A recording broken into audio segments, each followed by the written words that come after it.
Боже, що був?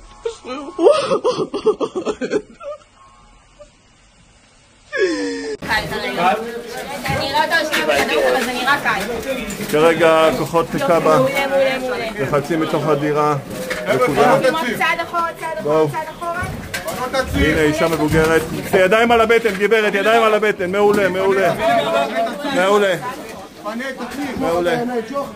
כוחות קאבה מעבירים פה לפיקוד העורף. רגע, הזירה כאן. הפוך, עם הפנים אחורה, עם הרגליים למטה. עם הרגליים למטה.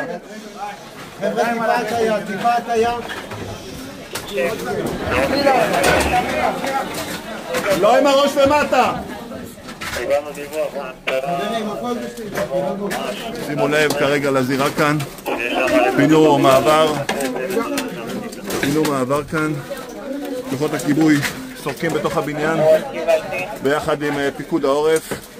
שימו לב, זה הסלון של הבית.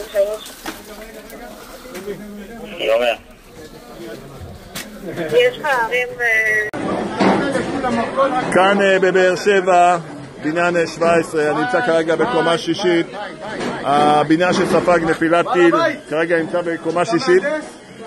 כרגע קומה 5, 4 קרסו, אנחנו עוד קומה 3 בחלק הפאתי של הבניין ליד החנייה. כרגע אנחנו מעודכנים פה על מספר הרוגים, אנחנו מתעסקים בחילוץ נפגעים. איפה שאתם רואים את האנשים, לוחמי האש כרגע בתוך הזירה, מתחת להריסות, חילצו 2 אנשים. אנחנו בהמשך סריקות בבניין. זו דירה שהייתה ליד, שימו לב למצב הנזק. אני אומר עוד פעם, אני בקומה 6, קומה האחרונה של הבניין, כל קרס כאן.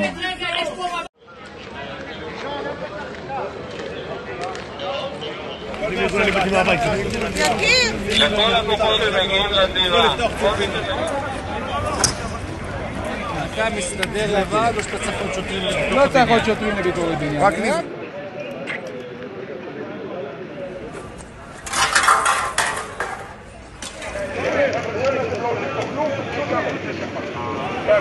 שלוש קומות.